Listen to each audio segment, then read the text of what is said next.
So ఒకప్పుడు చూసుకుంటే గనక ఏదైనా పేమెంట్స్ చేయాలన్నా ఎక్కడైనా చెల్లించాలన్నా ఓన్లీ క్యాషే వాడేవాళ్ళం, నెట్ క్యాషే వాడేవాళ్ళం అని చెప్పొచ్చు.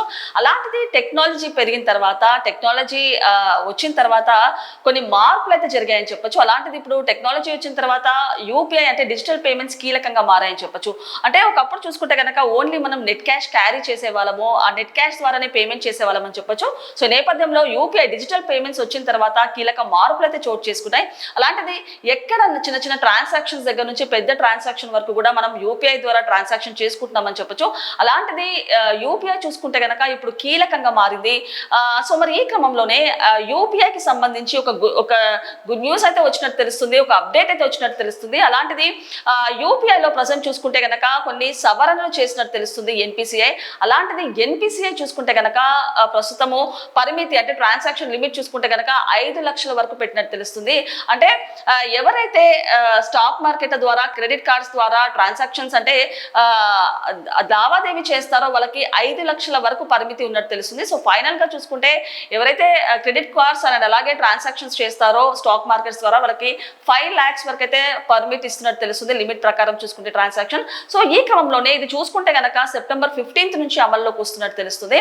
అలాంటిది అంటే మరో 24 గంటల్లో, ఆ రోజు నుంచి మరో 24 గంటల్లో వేరే లావాదేవీలు చేయడానికి మాత్రము 10 లక్షల వరకు పరిమితి అయితే ఇచ్చినట్టు తెలుస్తుంది. సో ఈ క్రమంలో యూపీఐ ఇప్పుడు చూసుకుంటే కనుక కీలక మార్పులు అయితే తెచ్చిందని చెప్పొచ్చు. సో సుమారు 5 లక్షల వరకు పర్మిట్ ఇస్తూ ఒక గుడ్ న్యూస్ అయితే చెప్పొచ్చు. సో మరి ఈ నేపథ్యంలో ఇది ఓన్లీ అంటే మర్చెంట్స్ కి మాత్రమే ఉంటుందని చెప్తున్నారు. అంటే వ్యక్తి నుంచి వ్యక్తి ట్రాన్సాక్షన్ ఏదైతే మనకి 1 to 1, person to person transaction చూసుకుంటే కనుక 1 lakh లిమిట్ ఉన్న విషయం మనకు తెలిసిందే. అది మాత్రము కంటిన్యూ అవుతుంది, దాంట్లో ఎలాంటి చేంజెస్ లేవు. ఓన్లీ ఇది చూసుకుంటే కనుక సర్టిఫైడ్ మర్చెంట్స్ కి మాత్రమే ఈ ట్రాన్సాక్షన్స్ లిమిట్ ఉన్నట్టు తెలుస్తుంది.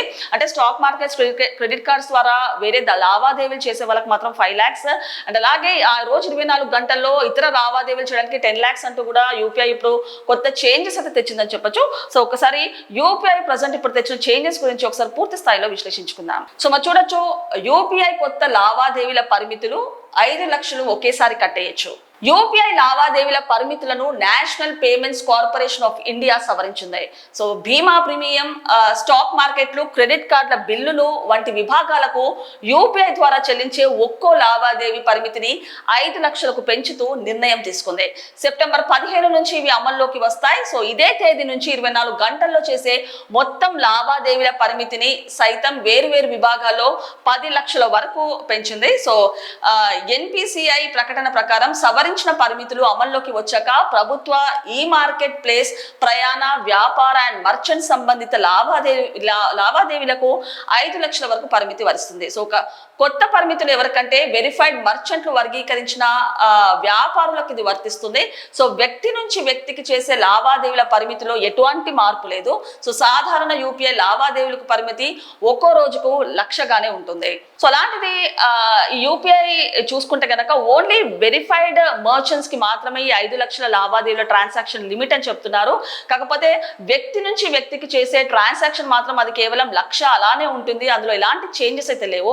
సో ఈ క్రమంలో అంటే ఏదైతే 5 లక్షల పరిమితి చేశారో అది సెప్టెంబర్ 15th నుంచి అమల్లోకి వస్తుంది. అండ్ అలాగే స్టాక్ మార్కెట్ల ద్వారా అండ్ అలాగే క్రెడిట్స్ ద్వారా ఎవరైతే వేరే విభాగాలు ట్రాన్సాక్షన్ చేస్తారో వాళ్ళకు 5 లక్షల పరిమితి అంటూ చెప్తున్నారు. అండ్ అలాగే మరో 24 గంటల్లో ఇతర విభాగాలకు ఎవరైతే లావాదేవీలు చేస్తారో అందులో 10 లక్షల వరకు లిమిట్ ఉంటుందంటూ కూడా చెప్పుకొస్తున్నారు. సో ఈ క్రమంలోనే ఇప్పుడు చేంజెస్ చూసుకుంటే కనుక సెప్టెంబర్ 15th నుంచి అమల్లోకి వస్తున్నట్టు తెలుస్తుంది. ఒకసారి మా డీటెయిల్స్ అంటే ఒకసారి క్లియర్ గా చెక్ చేద్దాం. సో యూపీఐ లావాదేవీల కొత్త పరిమితులు ఇవే. సో విభాగం చూసుకుంటే ఒక్కో లావాదేవీకి అంటే క్యాపిటల్ మార్కెట్ చూసుకుంటే కనుక ఒక్కో లావాదేవీ పరిమితి 5 లక్షల నుండి రోజువారీ పరిమితి 10 లక్షల వరకు. అండ్ బీమా చూసుకుంటే కనుక ఒక్కో లావాదేవీ పరిమితి 5 లక్షల నుంచి రోజువారీ మొత్తం పరిమితి 10 లక్షల వరకు. సో ప్రభుత్వ ఈ మార్కెట్ కూడా ఒక్కో లావాదేవీ పరిమితి 5 లక్షల నుంచి రోజువారీ పరిమితి 10 లక్షల వరకు. ప్రయాణాలు కూడా ఒక్కో లావాదేవీ పరిమితి 5 లక్షల నుంచి 10 లక్షలు అని చెప్తున్నారు. సో క్రెడిట్ కార్డ్ చెల్లింపులు చూసుకుంటే కనుక ఒక్కో లావాదేవీ 5 లక్షల నుంచి రోజువారీ చూసుకుంటే కనుక 6 లక్షలు అంటూ చెప్తున్నారు. అండ్ కలెక్షన్స్ చూసుకుంటే కనుక ఒక్కో లావాదేవీ లిమిటేషన్ 5 లక్షల నుంచి రోజువారీ పరిమితి 10 lakhs అంటూ కూడా చెప్తున్నారు. సో ఆభరణాల విషయానికి వస్తే ఒక్కో లావాదేవీ పరిమితి 5 లక్షల నుండి రోజువారీ పరిమితి ట్రాన్సాక్షన్ లిమిట్ చూసుకుంటే కనుక 10 లక్షలు అంటూ చెప్తున్నారు. సో మర్చెంట్ చెల్లింపులు చూసుకుంటే కనుక ఒక్కో లావాదేవీ పరిమితి 5 లక్షల నుంచి అండ్ రోజువారీ దానికి పరిమితి లేదు అంటూ కూడా చెప్తున్నారు. So next forex retail via BBPS చూసుకుంటే కనుక ఒక్కో లావాదేవీ లిమిట్ 5 లక్షల నుంచి రోజువారీ పరిమితి 5 లక్షల వరకు అండ్ డిజిటల్ ఖాతా ఓపెనింగ్ చూసుకుంటే కనుక ఒక్కో లావాదేవీ పరిమితి 5 లక్షల నుంచి రోజువారీ పరిమితి 5 లక్షలు అంటున్నారు. సో డిజిటల్ ఖాతా ఓపెనింగ్ తొలి జమ చూసుకుంటే ఒక్కో లావాదేవీ పరిమితి 2 లక్షల నుంచి రోజువారీ 2 లక్షలు అంటూ కూడా చెప్తున్నారు. సో ఈ నేపథ్యంలో డీటెయిల్స్ చూసుకుంటే ఇలా ఉన్నాయని చెప్పొచ్చు. సో అలాంటిది అంతకుముందు చూసుకుంటే కనుక ఓన్లీ నెట్ క్యాష్ ద్వారానే ఓన్లీ లిక్విడ్ క్యాష్ క్యారీ చేసే వాళ్ళ మీద ట్రాన్సాక్షన్ చేయాలంటే, కాకపోతే టెక్నాలజీ పెరిగిన తర్వాత డిజిటల్ ట్రాన్సాక్షన్స్ వచ్చిన తర్వాత చాలా మందికి అయితే చేంజెస్ అయ్యాయని చెప్పొచ్చు. ఈ నేపథ్యంలో చిన్న చిన్న ట్రాన్సాక్షన్స్ చేయాలన్నా అంటే ఒక 5 రూపాయల నుంచి 10 రూపాయల వరకు చేయాలన్నా మనం డిజిటల్ పేమెంట్స్ అయితే వాడుతున్నాం యూపీఐ ద్వారా. సో ఈ క్రమంలోనే యూపీఐలో కీలక మార్పులు అయితే వచ్చాయని చెప్పొచ్చు. సో ఎన్పిసిఐ చూసుకుంటే కనుక యూపీఐకి సంబంధించి ఆ లావాదేవీల పరిమితి 5 లక్షల వరకు చేసినట్టు తెలుస్తుంది. అలాంటిది స్టాక్ మార్కెట్లు క్రెడిట్ కార్డు విభాగాలకి లావాదేవీలు చేసే వారికి 5 లక్షలు అంటూ కూడా అనౌన్స్ చేసిందని చెప్పొచ్చు. సో ఈ నేపథ్యంలో ఇవన్నీ చూసుకుంటే కనుక సెప్టెంబర్ 15th నుంచి అమల్లోకి రాబోతున్నాయి. అలాగే ఆ రోజు నుంచి మరో 24 గంటల్లో వేరే విభాగాలకి ఒకవేళ లావాదేవీలు చేయాలంటే 10 లక్షల వరకు అయితే చెప్పినట్టు తెలుస్తుంది.